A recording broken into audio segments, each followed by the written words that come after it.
Welcome in, everybody. It is so great to have you here. It is so good to see you. Congratulations, Karazest, on your first. My goodness, good for you.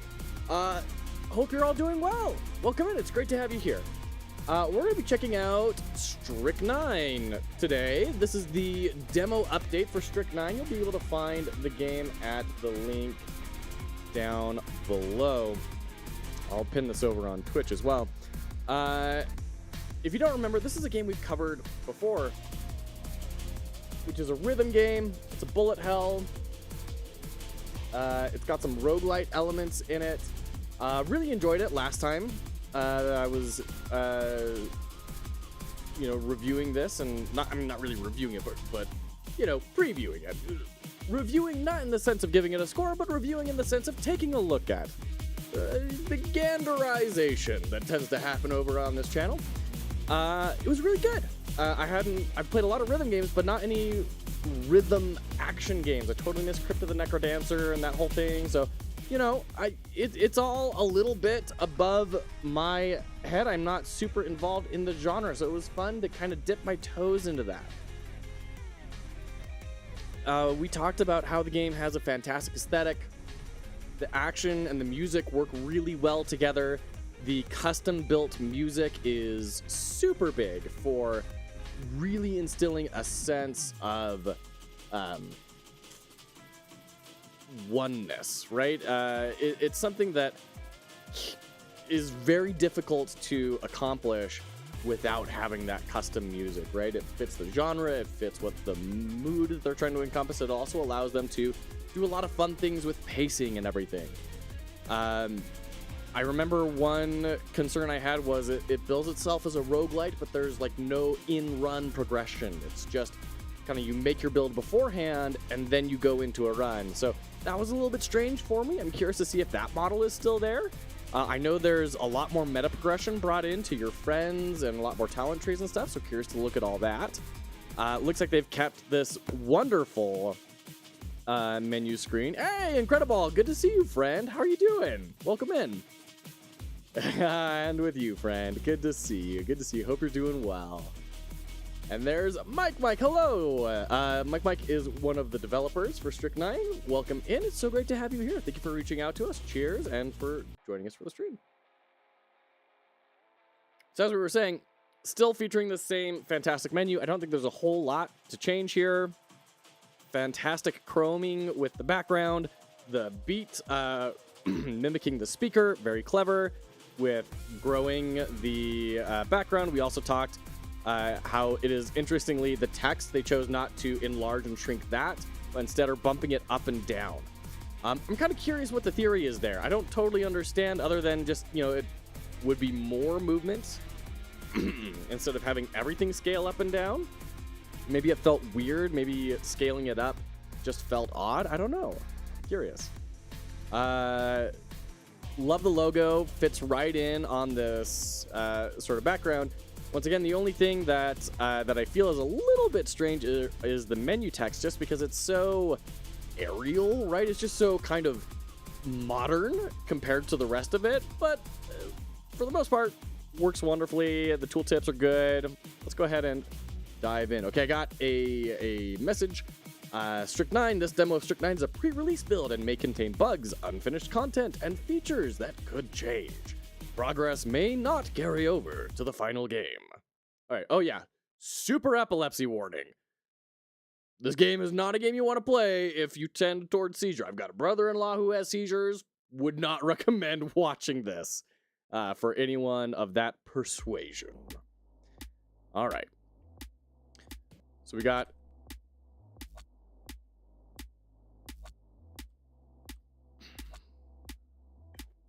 Oh, gall. That's right. Okay, so we're using arrow keys for the attacks and WASD for the movement.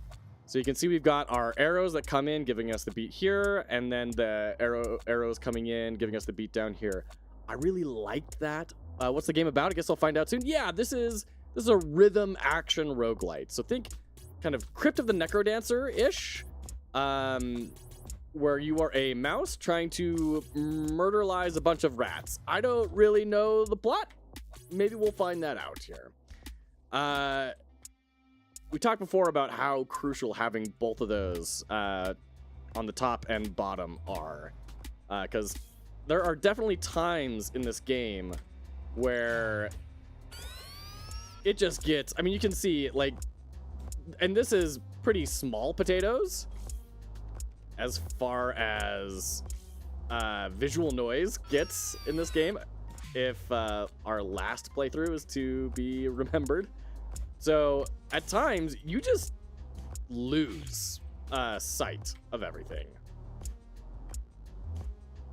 So having that reliably on the bottom, super important to let the player keep on playing. All right, receive frag bounty. And yes, incredible. This is a fantastic case study for juice.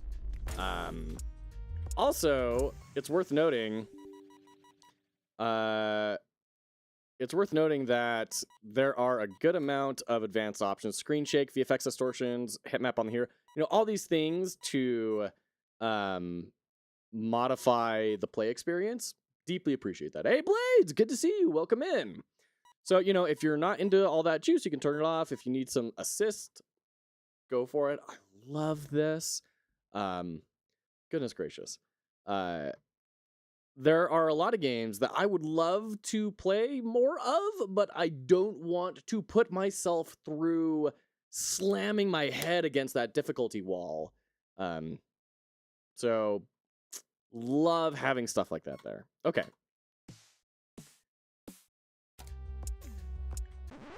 Ooh.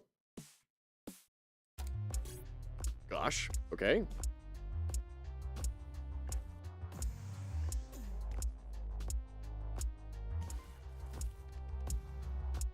You can see as well the notes down below. Right down here. These notes are the attacks that I'm using, which correlate to these attacks here. So, there is a combo system in this game. If you... Oof. Ouch. If you look at the...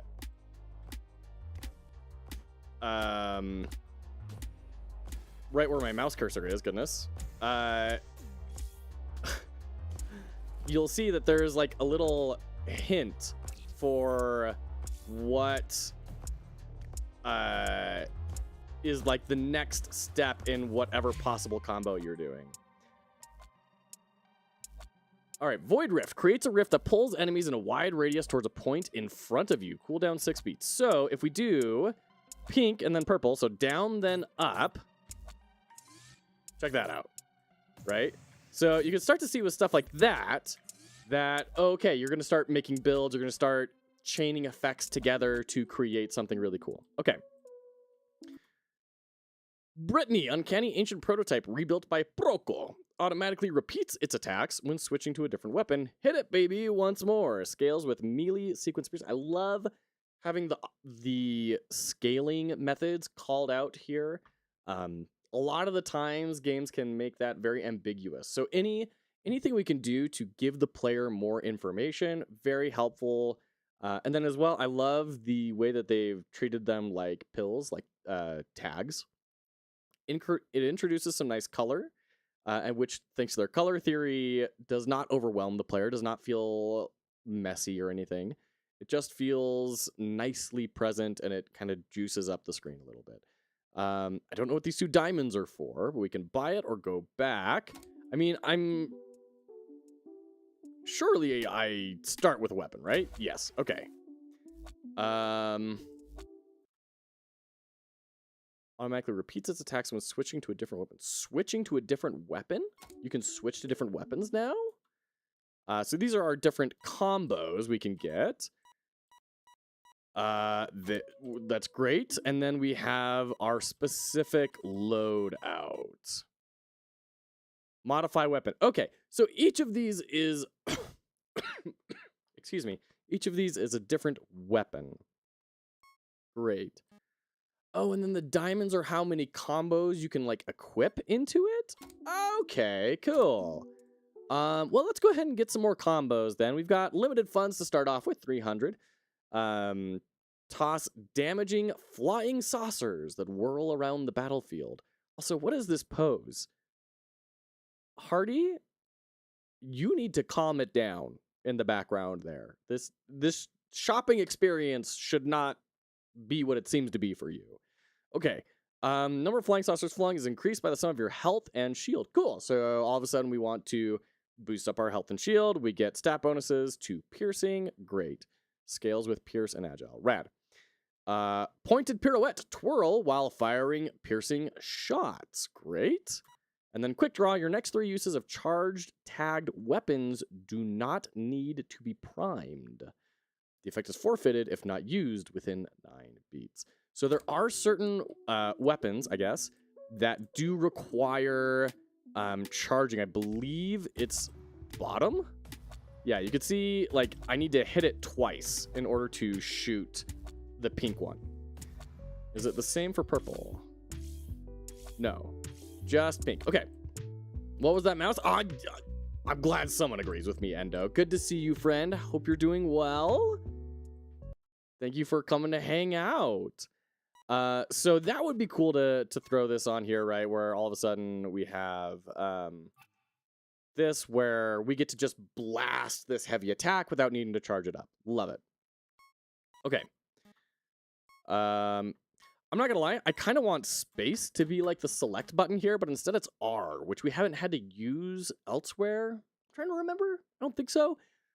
Feels like that could just be space, but I'm sure there's some good reason why that's not. And also E? E and R are the same thing. Okay. Let's go ahead and get propelled pirouette. And see, I keep on instinctively hitting space. I keep on hitting space, man. Twirl or firing piercing shots. Love it. Okay, great. Let's go test these out real quick.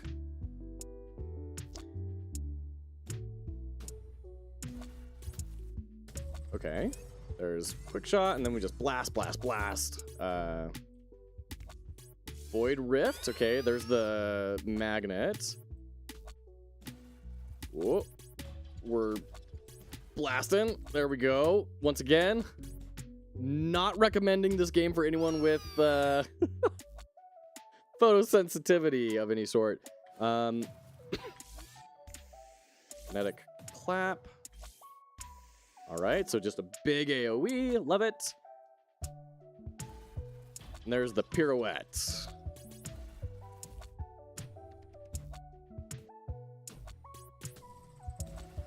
There we go. There's the pirouette. All right, and you can see all the moves kind of updating behind my mug. If we, there we go. You can watch all of those kind of update. You can see that you can actually get a large amount of combos chained together. If you follow down here, I'm kind of moving from combo to combo to combo to combo to combo. Like, it's pretty easy to see how this gets pretty insano style right out of the gate. Okay. 0 out of 72. Bullet 20%, fork 40%, chain 40%. I don't know what that means.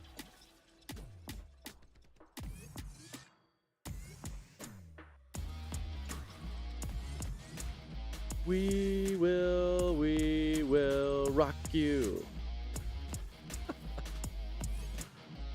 All right, looks like we've got a progress bar up at the very top. Love it. That's a question that I have many times of how far along am I in this game? How long is a run? Please give me some sort of wayfinding to let me know where we're at here. So I guess these are like charging stations? I think these are new. I don't remember these from the last time. Where we... Okay.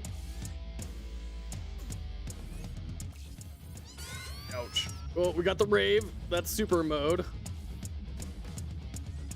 I'm kind of just bouncing around all the different options until I hopefully charge up. Okay, bullet I think is left. Is that? Yes, yes it is.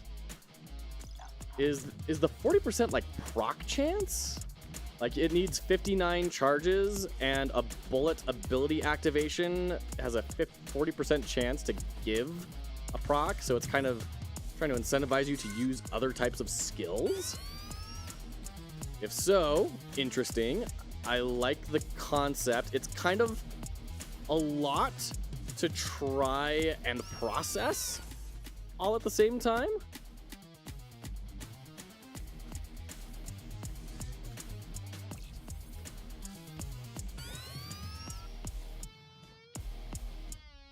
Gosh. Oh, I'm at the edge. I can't move. I was wondering why can I not move? It's because that was a barrier. Okay.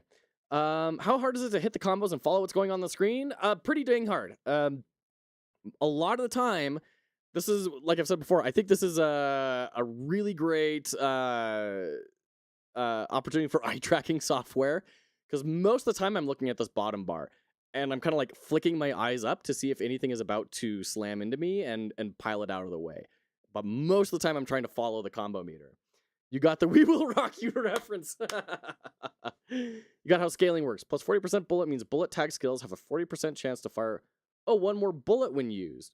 Oh, okay. That's not what I thought it was. I thought we were like charging up the pad for something. Okay, interesting.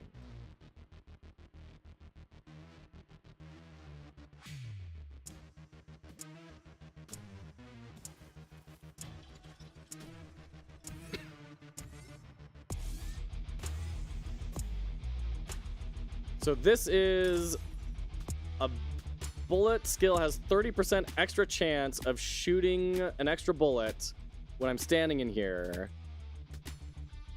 And then, like, is it a limited amount of uses? Is that the idea? Which is nice, because, you know, regardless of kind of how it works right now, I like that it's an incentive to move around the map. It is something that these games have dealt with since Vampire Survivors has been around, where it's like, okay, but like, why do I move other than to just like avoid enemies? And we've seen a lot of solutions coming up to that, and this is a valid one, right? Where you get buffs for maneuvering around the map. Every 100% scaling means you fire +1 guaranteed X bullets. Okay. Oh, we got an egg. A Maripon with a special hat. Okay. Welcome in, Maripon. Hope you're doing well. I think it's only fitting that we do the mushroom hat for a forest animal themed adventure. Welcome in, Maripon. So good to see you. This contest is very interesting. Yeah, totally. Fox Liz. Yeah. So good to see you, friend. How you doing? So 330% bullet means bullet skills fire 3 bullets. You have another 30% chance to fire another bullet. So what does the like 0 out of 53 mean on those things then? Is it just that you get 33 times where that can proc and then it expires and you need to go find something else? You became a dad again last week. Congratulations, Maripon, to you and your family. That's incredible. Huge congratulations, my friend. That's wonderful. Oh, good for you. Okay. Let's get back into it. That's super exciting. Good for you guys. Hope everyone's doing well. Last week, so you're in the throes of sleep deprivation. Bonuses persist until the end of the stage. They don't expire. You just stack them up. Oh, wait. Okay. So we're charging that up, and when that's done, we gain those bonuses for the rest of the round? That is not what I thought it was at all. Interesting. My indie game dev studio has increased by 1 free unpaid intern. That's exciting. you know, as with a lot of interns, you'll find that they take up a lot of space. But Junior Dev, he's walking and talking now, so it won't be too much longer before I can sit him down and have him start vibe coding. Yes, exactly. Okay, and Drums, good to see you. Welcome in, friend.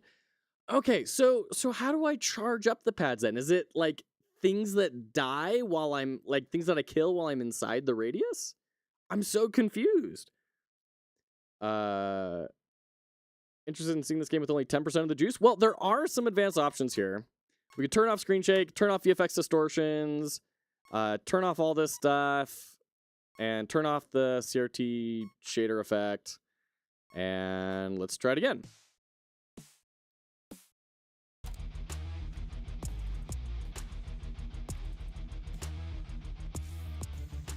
I mean, it's a lot more readable, but I like it way less.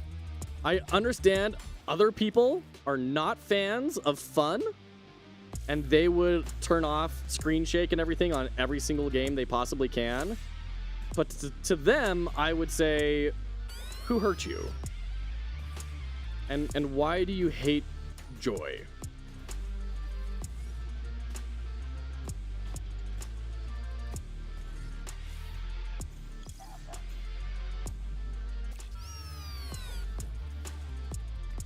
We're planning to give accessibility options to tone down the effects of the next major update. That's nice. To charge up the shrines, just hit perfectly timed attacks while you. Oh, it's perfectly timed attacks. Oh, interesting. Okay, so hit that many perfectly timed attacks, and you get those bonuses to your scaling for the rest of the round. Okay. Okay. Interesting. Juice is a big aspect of this. I agree. Which to me makes a lot of sense when having a game where music is this integral, right? It is supposed to be very sensory, very strong in the sensory aspect. Just curious if there was a way to make it more readable without removing the feel. Let's turn it back on and kind of see how it feels now that we've been in one mode.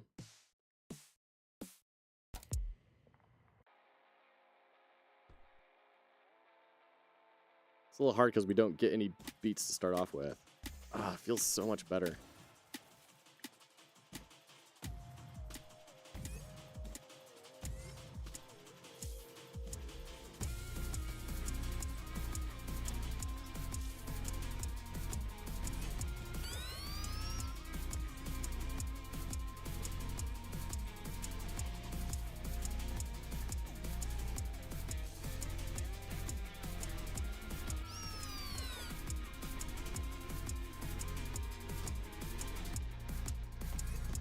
You do definitely get into modes, right? Where just everything is vibing and it feels great and you're blowing stuff up and you know you're blowing stuff up. Even if you can't look at the screen because you're trying to hit your combos. It does feel great. Like,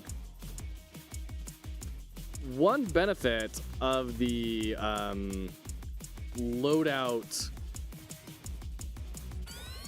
being decided on beforehand is that you get to feel really strong from the very beginning, which is a problem we've discussed in lots of other roguelikes, right? Where the first room, the first fight, the first level of every roguelite feels exactly the same if you're not very careful. And it just feels like wasted time where you don't have any abilities, you don't have anything going on, and you just trudge through. So you finally start getting some loot, and then you can improve things. We talk about Hades a lot, how they help seed your run so that it feels different from the very beginning. Lots of other games do stuff like that as well. This is a way to do that, where you get to jump into a run feeling powerful, to its credit. All right, take care, Courtesy. Thanks for hanging out. Appreciate ya. Maybe the dotted gradient effect can be toned down a bit so it only appears around the radial wave rather than almost the entire screen. Could be. I'm sure this is the sort of thing that Mike and the team have explored a lot. At least I'd be surprised if that were not the case.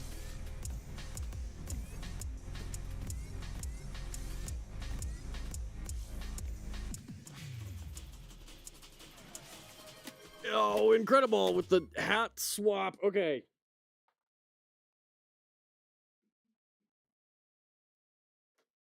We'll go to another special hat. We'll bring out the Witch King of Angmar. Okay. See, the grid pattern covers the whole screen almost entirely. Honestly, I can't really notice it very much.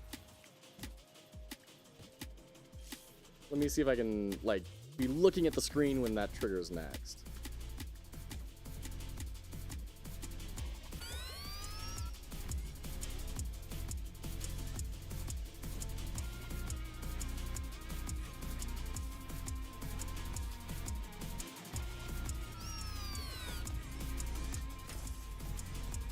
Whew.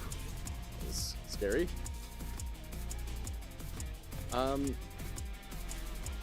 Like, I think that some of those patterns even have different effects. Like, I think some of them are squares and some of them are dot matrix. Maybe not. Maybe they're all squares. They're all just grids. Okay.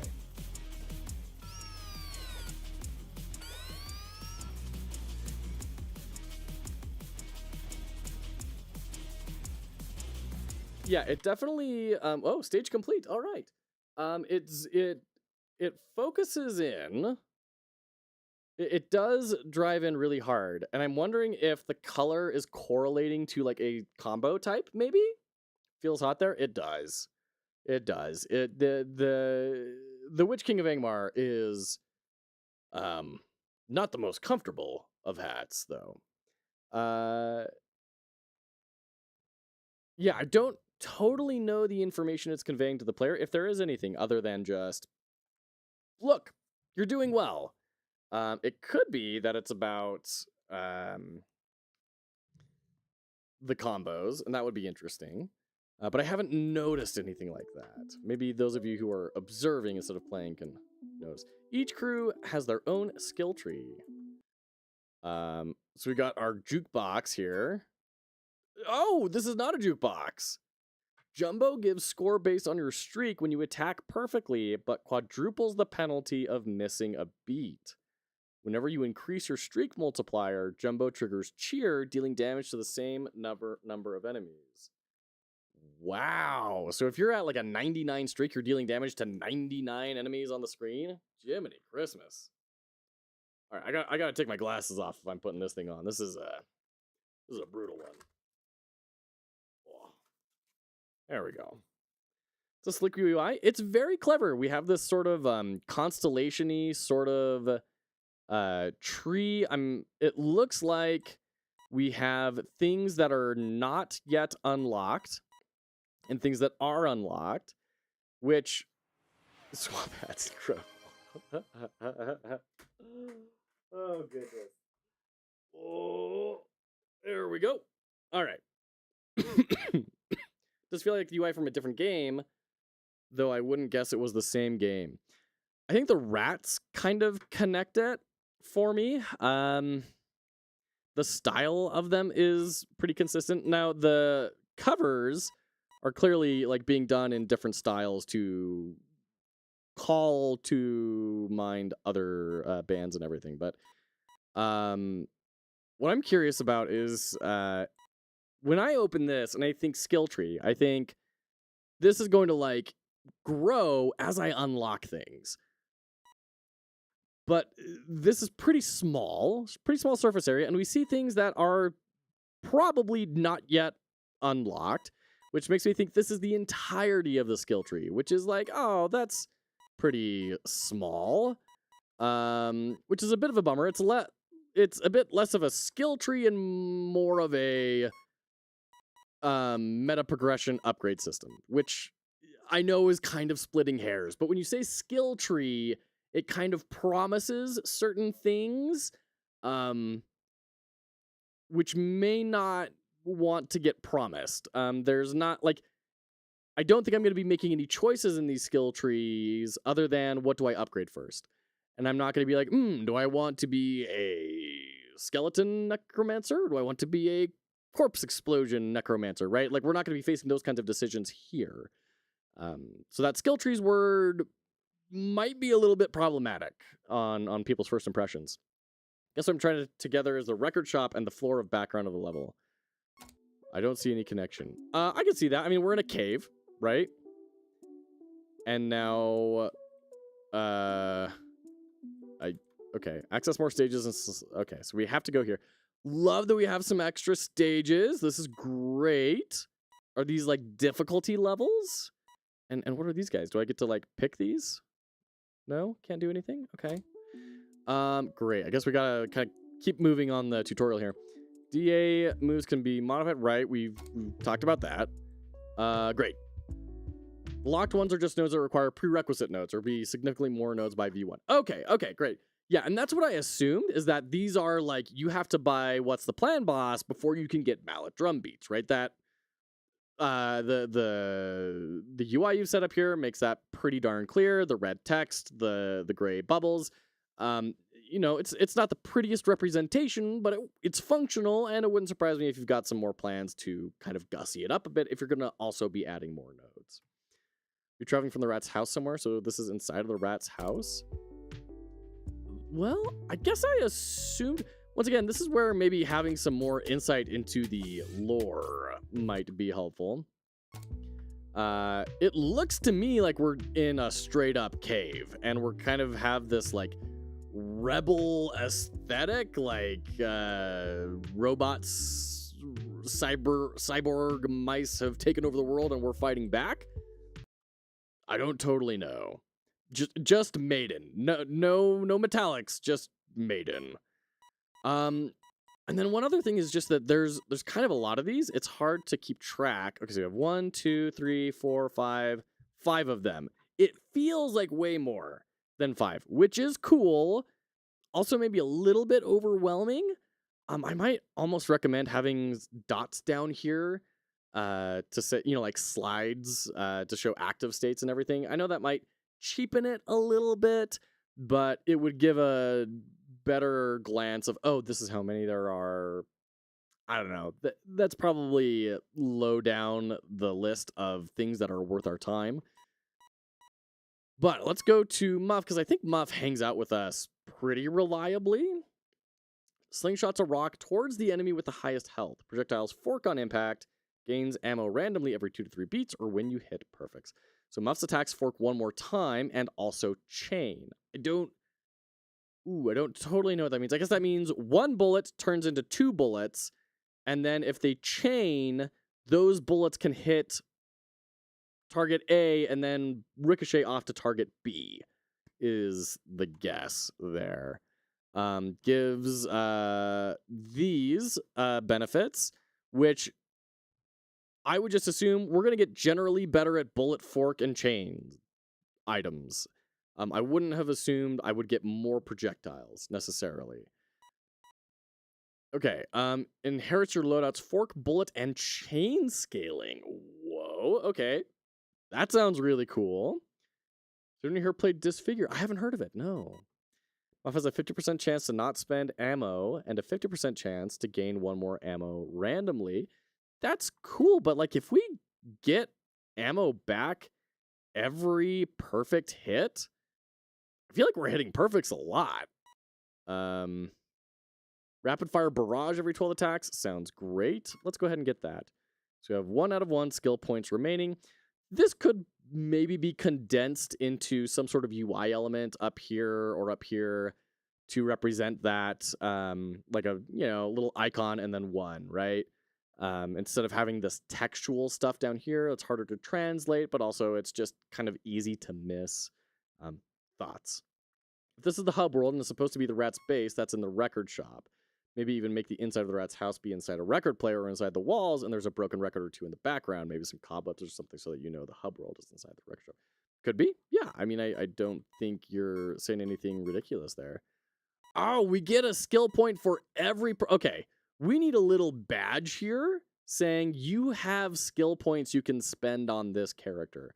Because I assumed this was universal. So, okay. All right. Well, goodness. Now I feel overwhelmed. Now I'm like, oh, geez, I have to like read through 5 different rats and try and figure out what they do. And I'm probably just not going to do that. I'm probably just going to like buy stuff at random. Disfigure. Action roguelike, bullet hell, 2D, arena shooter, free to play with a donation DLC. Overwhelmingly positive, 3.5K. Interesting. Okay. Yeah, we can take a look at that sometime. It seems interesting. Thanks for the recommendation, Blades. So we've got these 3 guys. I'm assuming these are the 3 guys that we can see for some reason. And those are who I'm going to focus on at the start of like trying to understand this game. So this guy is in there. Maiden collects rave frags for you. She scurries, jumping towards the furthest rave frag. 12-beat scurry cooldown. Okay. So she retrieves rave fragments, which that's what puts us into our super mode. How's this game going? Went to eat dinner?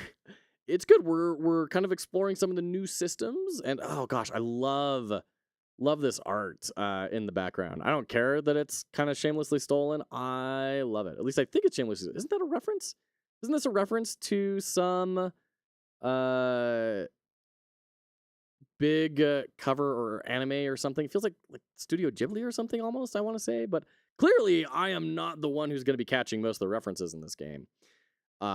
Fantastic. So good. Love all this. Okay.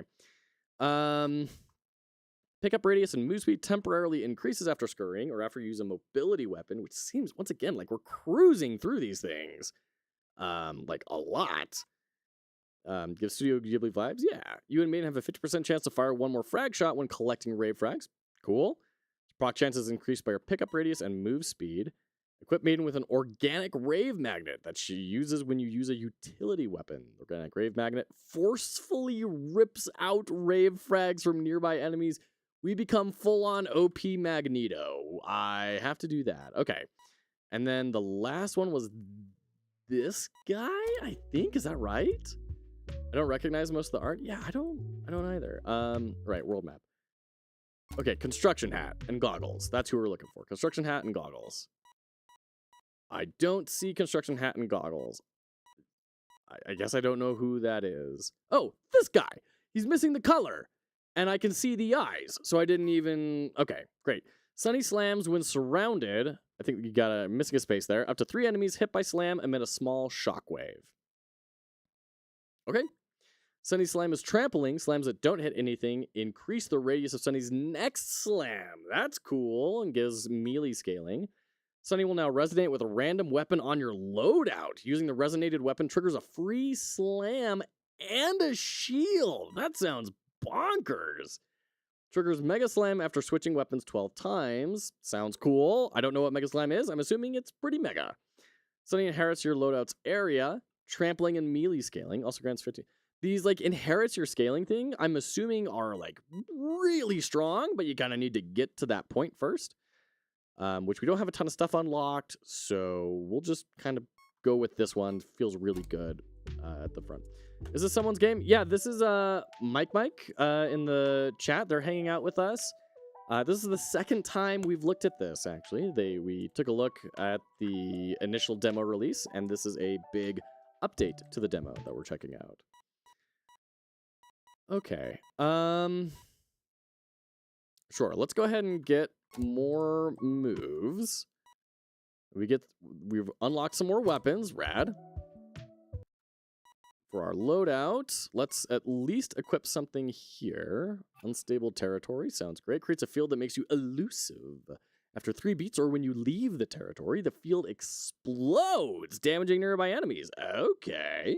I don't know what elusive means. I thought this was just a descriptor.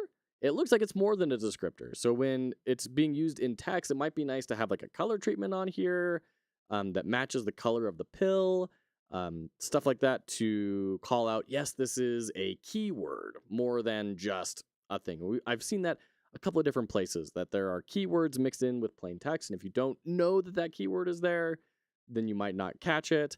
Also, it really helps scannability, right? When you're looking through a bunch of abilities, you're saying, okay, what are all my elusive things? I'm trying to build an elusive build, and then having that there. Because the scales width, I don't think always corresponds 100% to what is happening in the ability. So, thoughts. Elusive equals iframe state. We haven't worked on the UI tagging yet. There you go. See, doesn't surprise me at all that you guys have been thinking about this and it's all on the list, right? As we talk about all the time, indie dev especially is a game of opportunity cost and what do you work on next. So that makes perfect sense. But it's helpful to see things in that state for all of us to see, oh, right, like these are things I need to be considering when building my systems, when building my projects. Okay.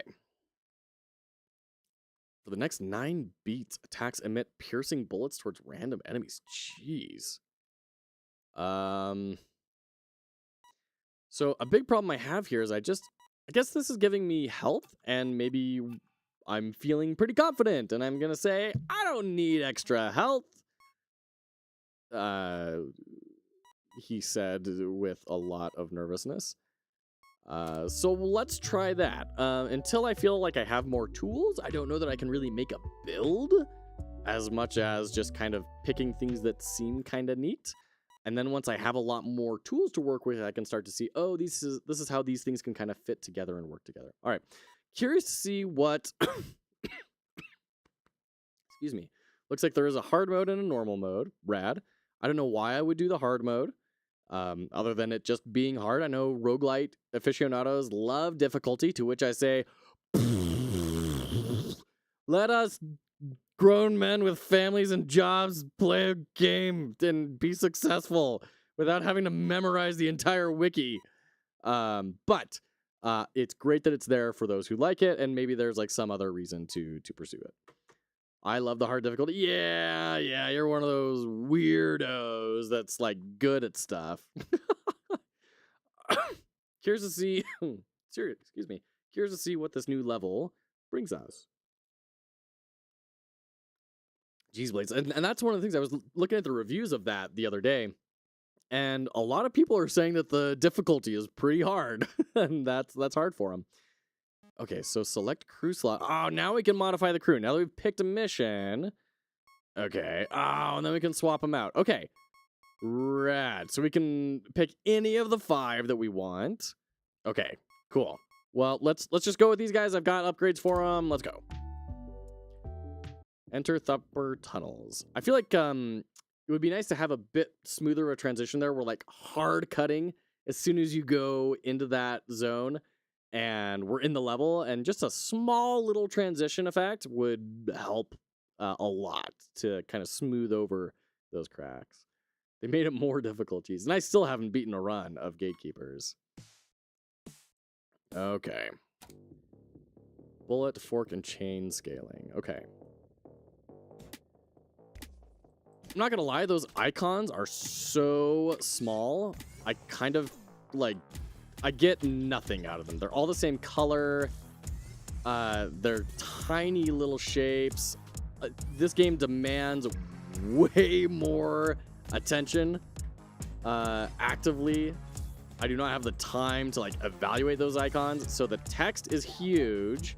I would not mind color scaling, right? Once you get the color tagging, like you said, once that's built in, that's something I would be curious to see. How would that work if I were developing this, right? Like, how would that help readability or not? Because you're all of a sudden introducing a lot of colors, but maybe that's okay. Maybe that's enough.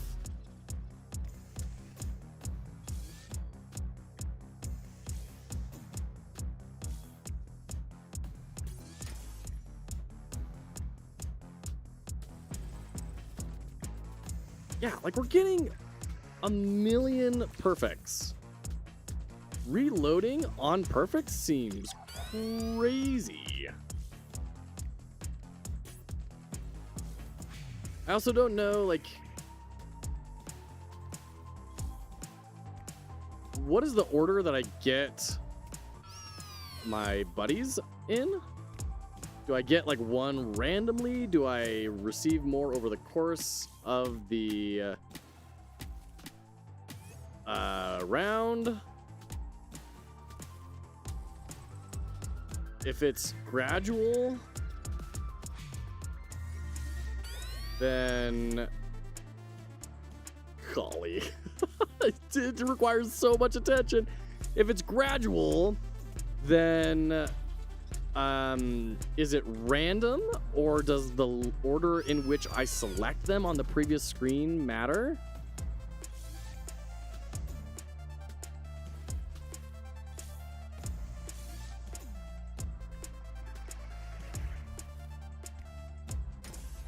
Ouch.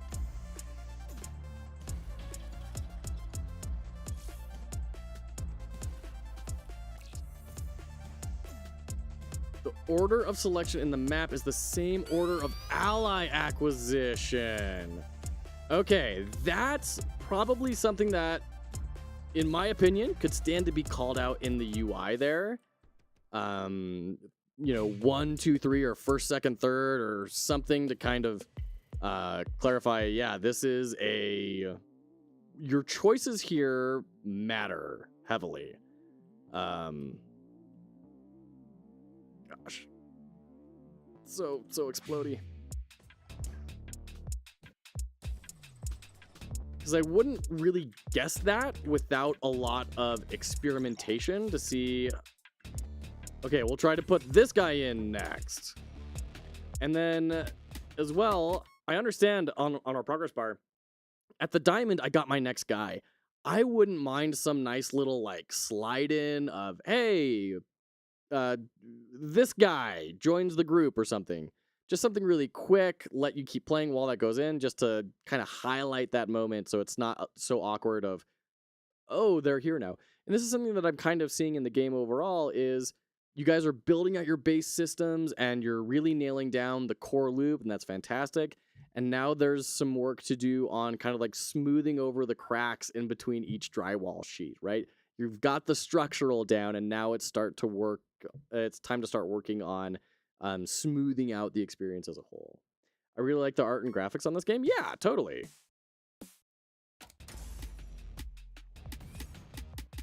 Holy cow.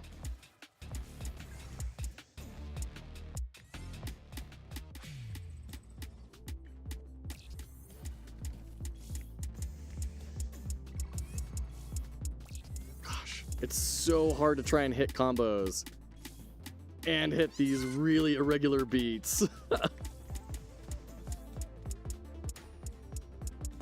Like, my brain processes, oh, we need to press this button next.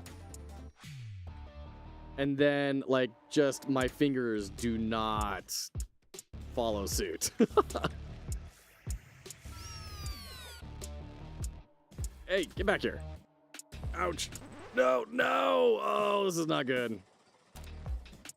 Golly, I'm getting, like, pummeled.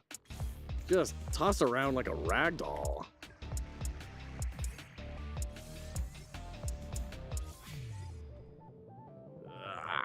Give me beats!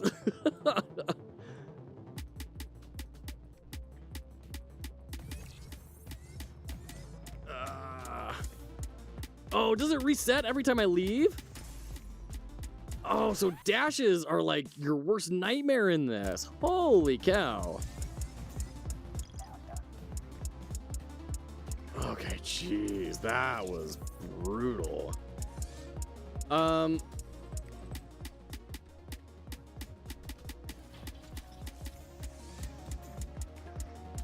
So much focus.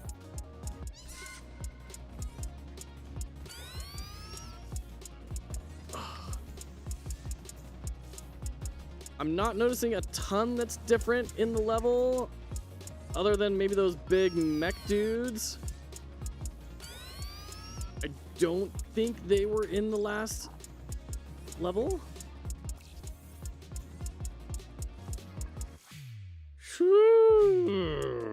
Sheesh. Yeah, I'm not too proud to take a heal. We're down 2 health. Yeah, the art and graphics feel very simple when you kind of start.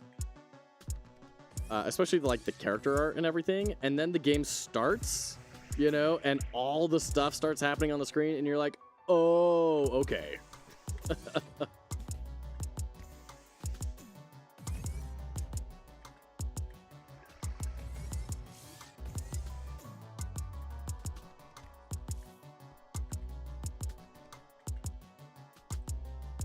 And I could totally see a community coming out for this game and getting really good at specific songs, because once again, this is the benefit of having this custom built music. I've got these awkward like double taps and everything, right? That's probably gonna like benefit certain builds, that like my pointed pirouette, right? I should probably be trying to hit that more often and just have that in the back of my head as like, yeah, this is a really good skill when we're getting into double beats. Because I don't have to think about changing button presses very much, which is huge when you're being bombarded with all this sensory input.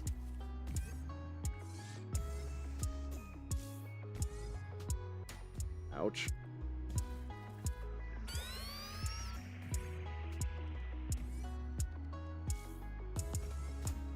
I don't know what that gold one just gave us. Maybe that was rave mode.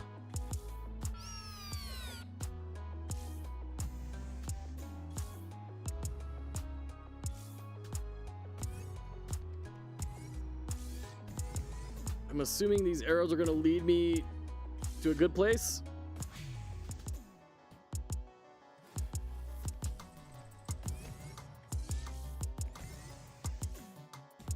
So yeah, I could see a community saying, oh, for this map, you really want abilities that have a lot of like same beat twice in a row type sort of stuff, right? Because of the music that is playing there and the beat patterns, which is cool. Like that's rad, and I can see why. Once again, that does kind of reinforce the whole building your build at the very beginning. And like, you're getting some amount of scaling, but am I making deep choices that you might expect in a roguelite? You know, am I deciding, oh, is this relic worth the opportunity cost, or is this card gonna be better, or this creature with this move set, is that gonna help me out? Like, we're not making those decisions in the run. It's all being handled outside, which, you know, like we've talked about, it has its ups. It also has its downs. And this is like my biggest concern for Strik-9, I think, which is just setting expectations before people buy it correctly, so that when they get in and start tooling around with it, they're not expecting something that doesn't get very natively supported in the game. Now, once again, maybe there are lots of development plans in the future to completely mollify everything that I'm saying. In which case, I'm more than happy to reforge my opinion. But at this state, I think one of the biggest things for us to learn and observe as game devs is the power of what we promise our players through our language, through our tags, through the screenshots that we upload, everything that we do, and make sure that it's delivering the expectation that our players are holding. I've talked with a very high up individual at a very popular MMOs on their engineering team. He's a director of engineering. And He says the biggest lesson he has learned about game dev over the years is that the most important thing is setting expectations with your users. That if your players have a bad understanding of what the game is going to be or what you're going to try to deliver, they will have a bad time. Even if the thing that you deliver is fantastic, even if the thing that you deliver is better for your game, even if the thing that you deliver is objectively better than what they think it's going to be, that alignment of expectations to reality is critical, was his big takeaway. Okay, so I don't know if I got like any extra skill points. It looks like I do have an extra skill point now. Rapid Fire Barrage gets double Fork Bullet and Chain Scaling, reduces the attack requirement to 8, also grants 15%, 25%, and 25% scaling on other attributes. That sounds incredible. Let's definitely get that. Organic Rave Magnet inherits bullet area and reaping scaling from your loadout. Reaping? I don't even know what that is. Triggering Agility also accelerates the Organic Rave Magnet's cooldown. Also grants 20% bullet and 15% area scaling. Okay, cool.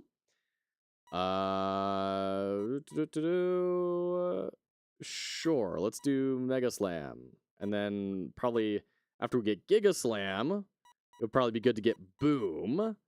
Because then we have like the really big slams that also theoretically would benefit from scaling if they don't hit anything. Is the theory on that one. Oh gosh, we got more moves. Jeez. All right, let's try out some new weapons to start off with. Let's buy those 3, and then I don't know. I guess we'll get a new move. Sure. Let's see what we can find here. So change weapon is E, which makes a certain amount of sense. So Brittany is melee, sequence, and pierce. So we're moving away from bullet. Okay, this is where my brain is starting to connect things. I'm starting to understand how build making in this game works a little bit more.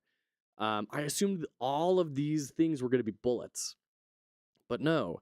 So if we have our buddy Muff here that is scaling off of our bullet scaling, it would behoove us to have a lot of fork, bullet, and chain scaling to match him. Okay, but we also have melee scaling with slam guys. So we'll just try this. We'll see what happens. Yeah, and then we'll modify it. And then go for anything that's melee. Because I'm not a heathen, we don't say melee. We'll change the weapon here to safety shoes. So we go from melee to bullet. Oh, interesting. So we almost want to keep Fair Fists. A bunch of knives hidden under Strik's boots. The blades launch when sprinting. Okay. I'm going to keep Fair Fists. I'm going to try and like push the melee scaling here. Then Kazurai.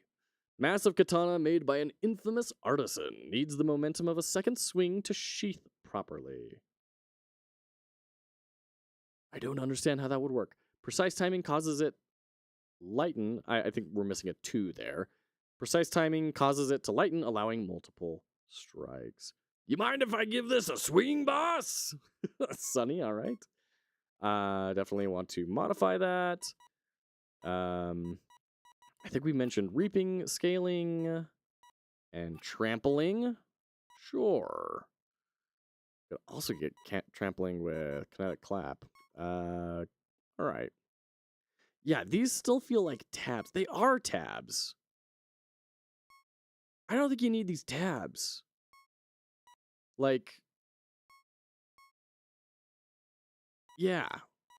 Once again, if it were me, I would push harder on these buttons. Because you've got them right here. Wait, space to change weapon. Space to change weapon, R to modify weapon. Okay. Okay. R feels further away. Honestly, I would say E to modify weapon just because it's easier to access and axe this. So E is modify weapon. R doesn't do anything on the screen. Because we're using E elsewhere, I think, but I don't think we're using R anywhere else. Could be wrong on that.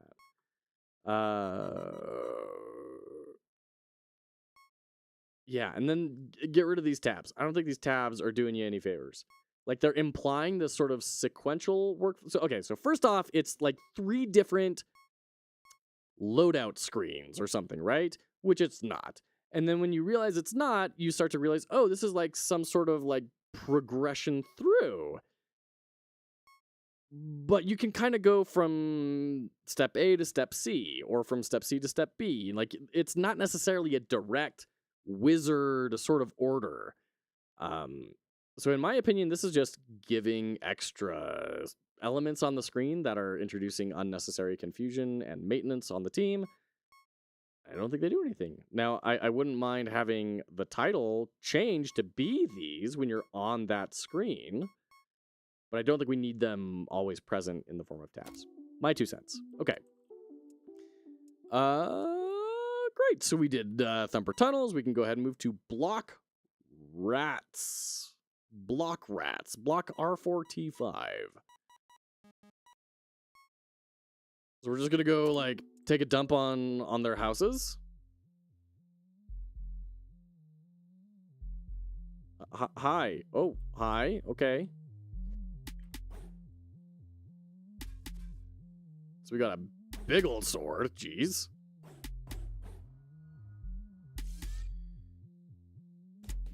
I'm assuming lasers shooting out of robots, regardless of color, are bad.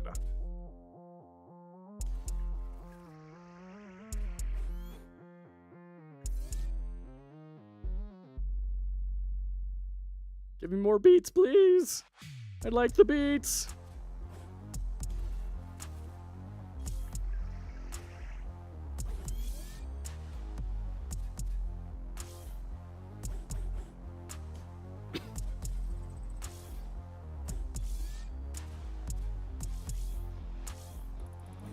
So, something I do really love are the in-session scaling pads, the sort of challenge areas. That is the closest thing I've seen to, like, in-run decision-making and scaling, which is fantastic. I'd love, personally, to see that concept expanded on. Which kind of starts to give me Raven's Watch vibes, in a sense. I think that's the right one. The, like, storybook characters in a action roguelite experience, multiplayer, and oh gosh.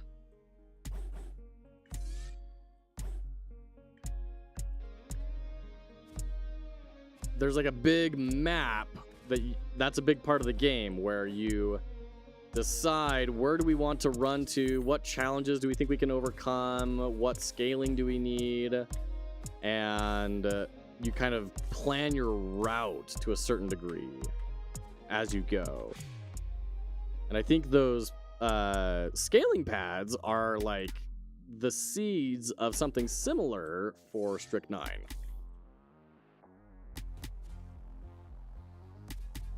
And once again, I'm sure that Mike is here sitting like, yeah, but like we don't want in-run scaling.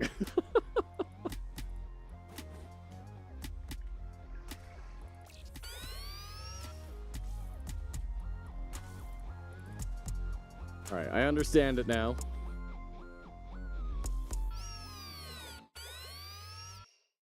Rave finale. All right, great. That was a very anticlimactic rave finale. Go ahead and get the frag bounty. What are all these? What? Give me some beats.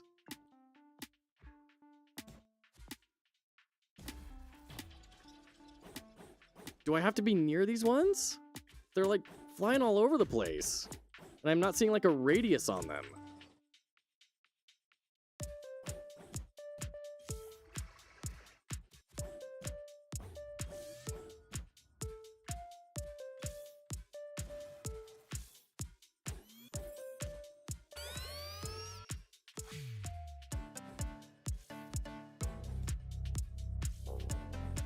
So much focus. I really want all the scaling. Like, this is rad. I like this where it's like, oh shoot, what do I chase after? What do I feel that I can get here? And that does become a matter of like, how good are you at this experience to be able to focus on so many different things at once?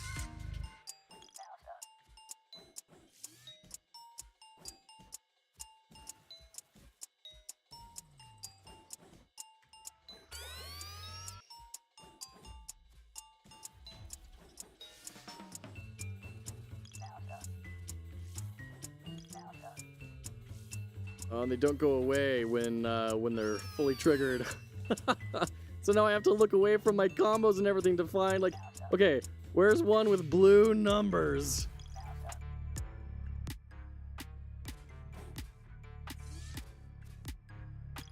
There we go. And I'd love some sort of feedback of like, hey, you just got this. Look at all of these stats that are flowing in. Check out this area where you can see like really big numbers of scaling that you've achieved. See how far you've come since you've started. I'm missing that right now. So like, I'm getting these and I think that it's good. But once again, it's so visually stimulating that it's really hard for me to observe the fruits of my efforts.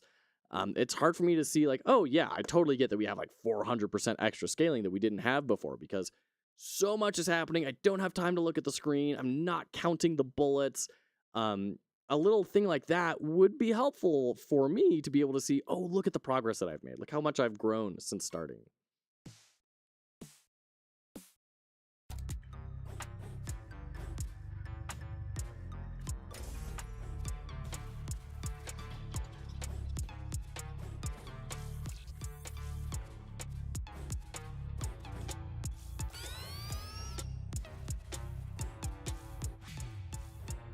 Whew. All right, Sunny's in. We got our extra shield. Thank you, Sunny.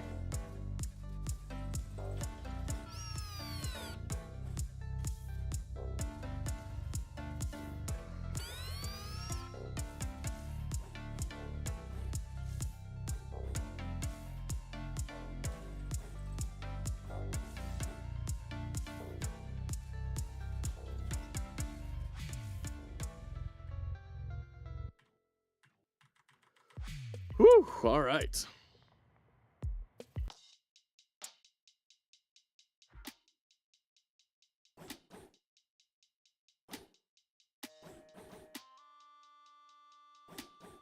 Sword definitely is big.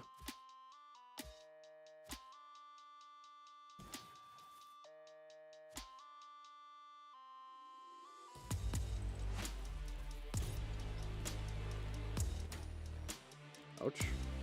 Don't know what hit me there.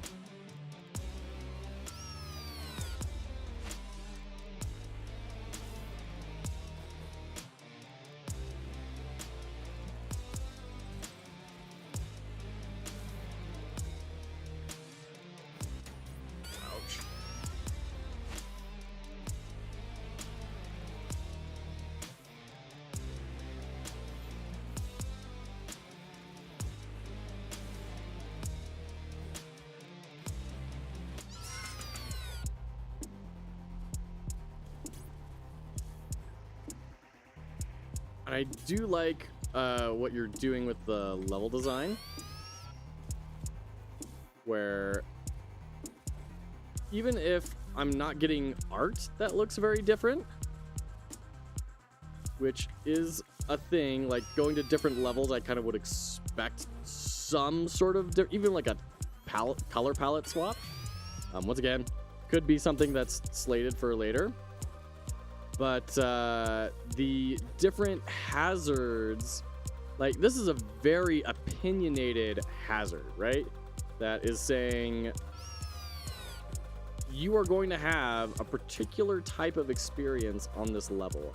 I like that you're not too afraid to say this is what this level is going to be, and you need to deal with what that level is going to bring. Instead of maybe being a little afraid and saying, well, what if we have a level that people don't like, or that doesn't work for the build that they want or something. I like that you allow it to be that opinionated so I can make informed decisions over time about what builds are best for which levels.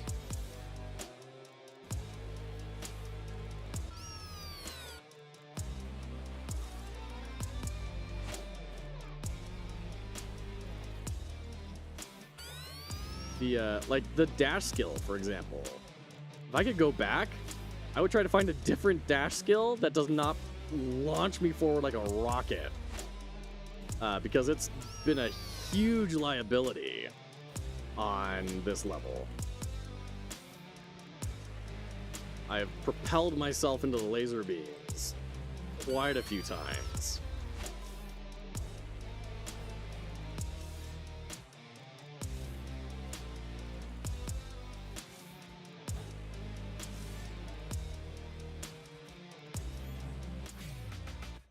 Rad.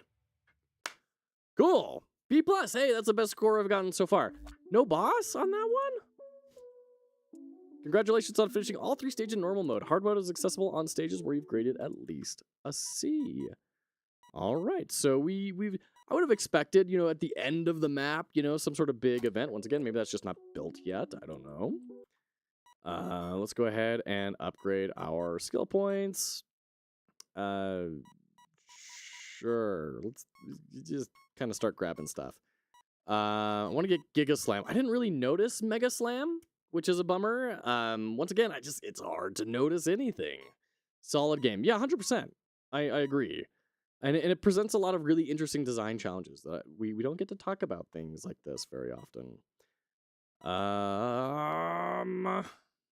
Inherits your loadouts, fork, bullet, and chain scaling. Sure. All right. Any cool new weapons? Ooh, chain fork trampling. All right. Grab all the moves so we have everything, I'm assuming, available in the demo at this point. Okay, set up an Amondial Prism. That fire, typo there, fire forking beams should be fires forking beams. When touched by at least 3 enemies. Okay. Sure.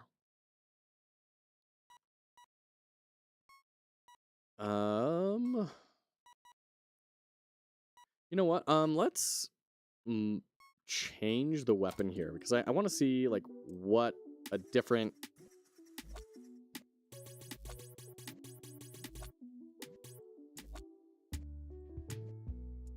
I mean, how different does that feel? Okay, it's a way shorter dash. Okay, yeah. It's like I would totally want the other dash for that level. Great. Let's go ahead and go to Train Fork Trampling Chester. Links enemies whenever a linked enemy dies. Damage is dealt to all other linked targets. Very cool. Let's go ahead and modify this. I mean, sure, we'll get the other abilities we haven't used yet. Let's get Melvin in. Because Melvin is melee? Yeah. I kind of want to try and get a sort of a melee heavy build, which means I should also, you know what? Let's toggle hard mode on here. And, R to open crew slot. I would expect space. Once again, space has been like our confirm button. Feels very strange that we're not using space at this point. Like, I would expect to use space to do all these guys, and then there would be a big, like, confirm button over here I would focus on and hit space on in order to say, yes, I'm ready. All right. Yeah, okay. I momentarily forgot how to play the game. Reckless Rave. All right, so we're blowing stuff up. let's try hard mode, see how it goes. I wouldn't be surprised if I just get obliterated.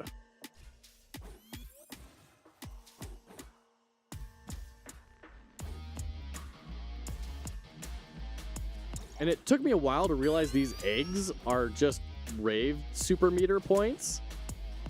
I thought they were going to be like a pet that we unlocked, because they totally look like eggs.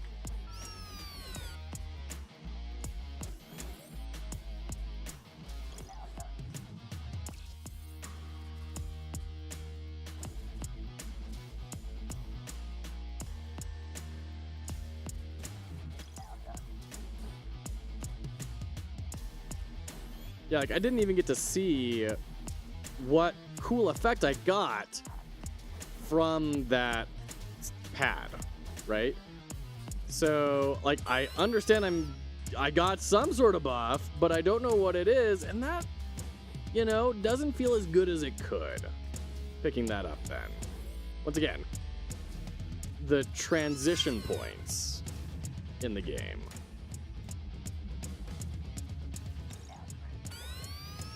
Jeez.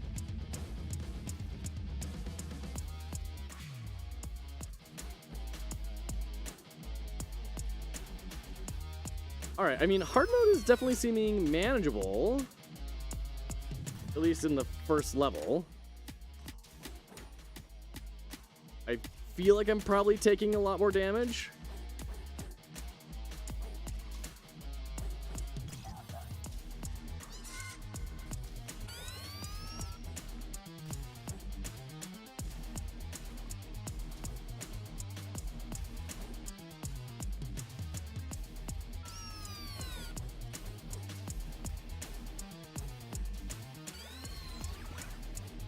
Jeez. Gosh. So much. And this is why, like, everything that I'm saying about the game, I say with so much hesitation and concern, because, like, when everything comes together and you get those moments, it feels fantastic.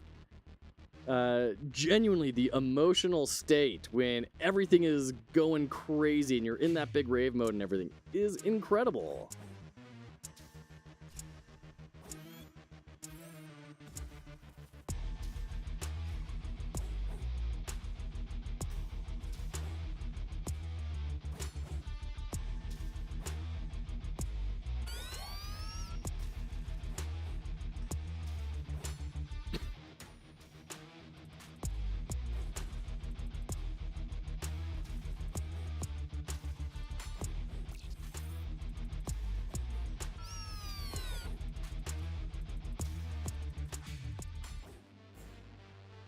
I would like better scaling, please. Give me beats. I'd like some beats, please. Jeez.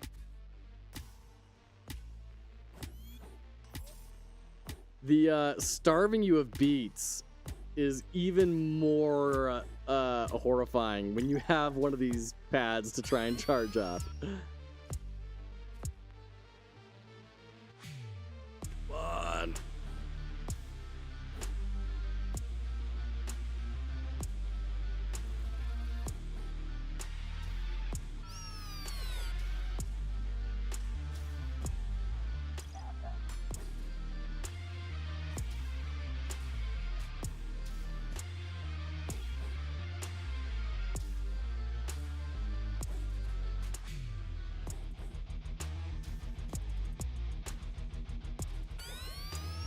Rave on, Garth.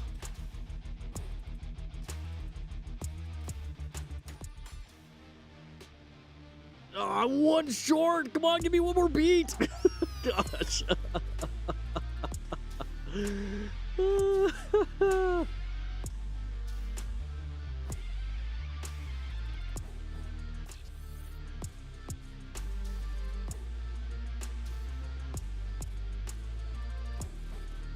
Now, playing this for a second time on this music track, I'm noticing myself looking at the individual beats a little bit less often and starting to remember, oh, right, there's a triple right after this.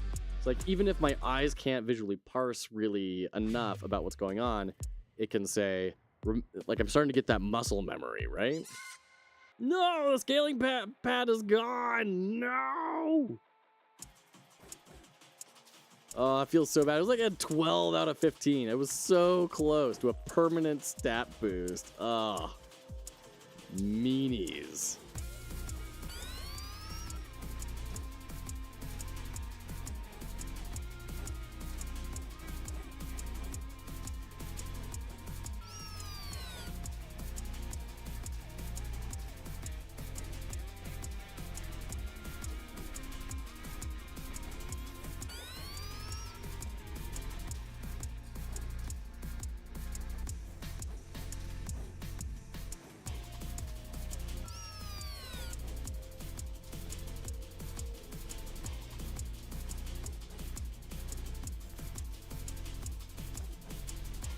I'm gonna ace. I'm gonna ace the hard mode. Darn it.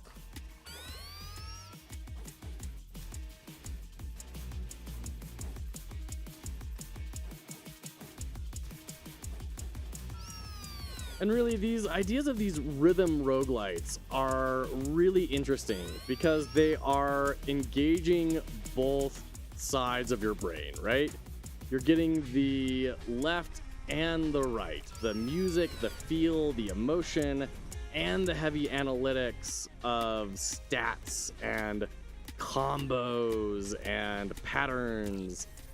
So it's a deeply stimulating genre for our monkey brains.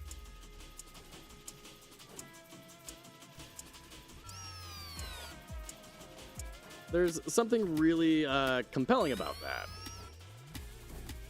And once again, provides a lot of interesting, unique design considerations to how do we take advantage of that and be responsible about it, but then also know, like, what is a reasonable limit to put on something that is hitting those both sides of the brain so heavily.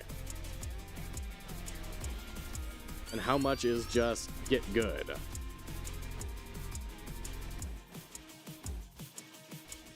The 99 that pops up when I'm doing really well, big fan of that.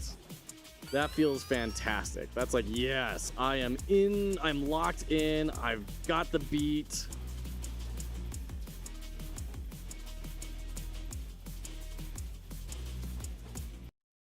Whoa! Yeah, we need a little bit more satisfying ending, right? A little bit of transition, some like big thing to do at the end, even if it's just everyone explodes and then everyone dances and you fade to black, right? Whatever. But I just want to call out, I got an S++ on hard mode, and that is a perfect time to call out a day, I think. I am Rhythm Mouse God. Hear me roar. Looks like we did get all the weapons. We could definitely still... oh, we've got all of our skill points unlocked. Okay, great. There we go. There's the demo for Strik-9. Overall, really good steps in the right direction. I think adding the skill trees is really good. In addition to the weapons and the DA moves and everything, it gives you some sense of meta progression. You start to think about builds.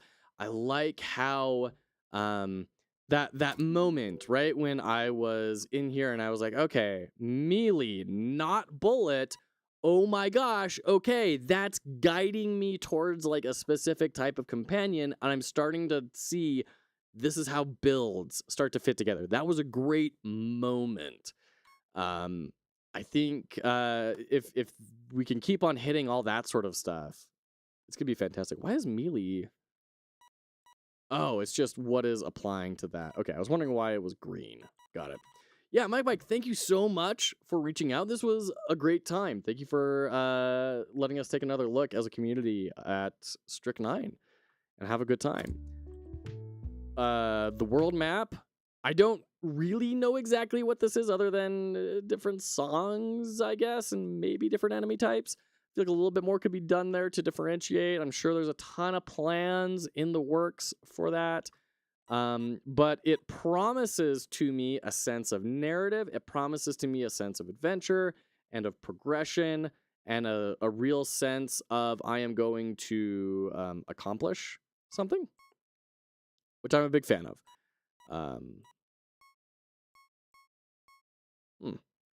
I assumed the score was going to be different from normal and hard mode, but it looks like it's not. Interesting. Okay.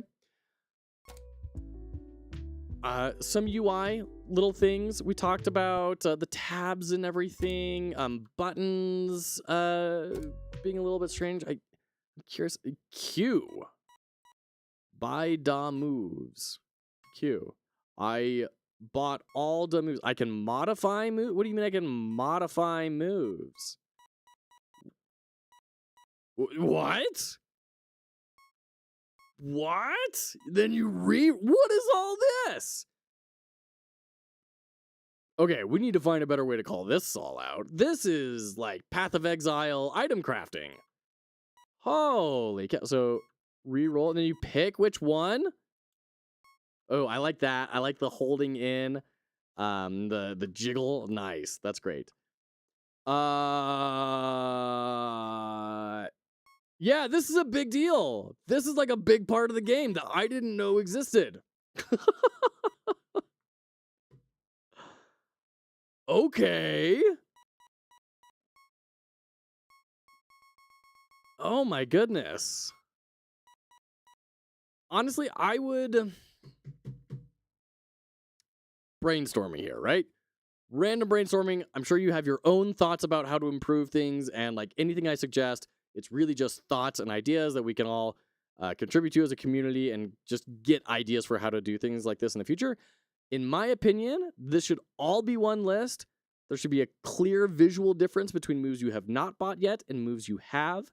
And then when you have it bought, the action item is no longer buy, it is modify. That is one way to do it. Or split these out into two different NPCs.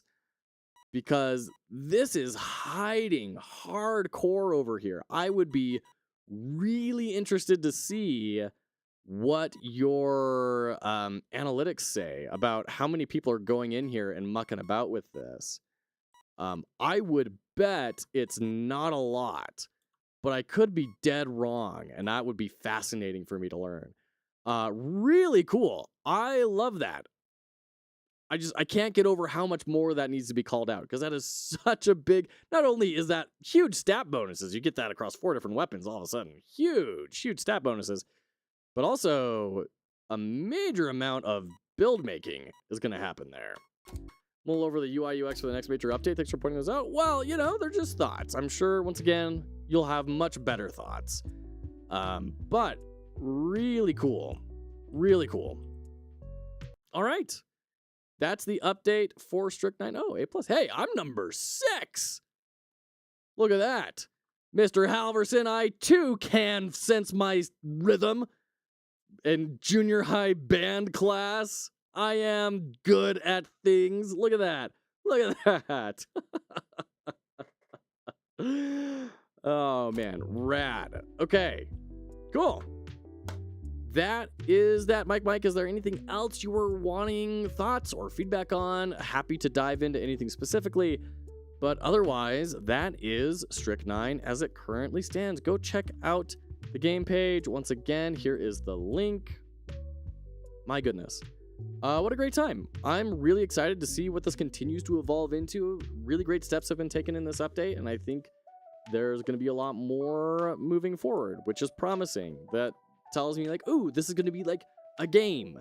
More than just like a cool idea for a niche crowd. This could be like a neat experience that could reach a wider market. So very excited to see where it's going.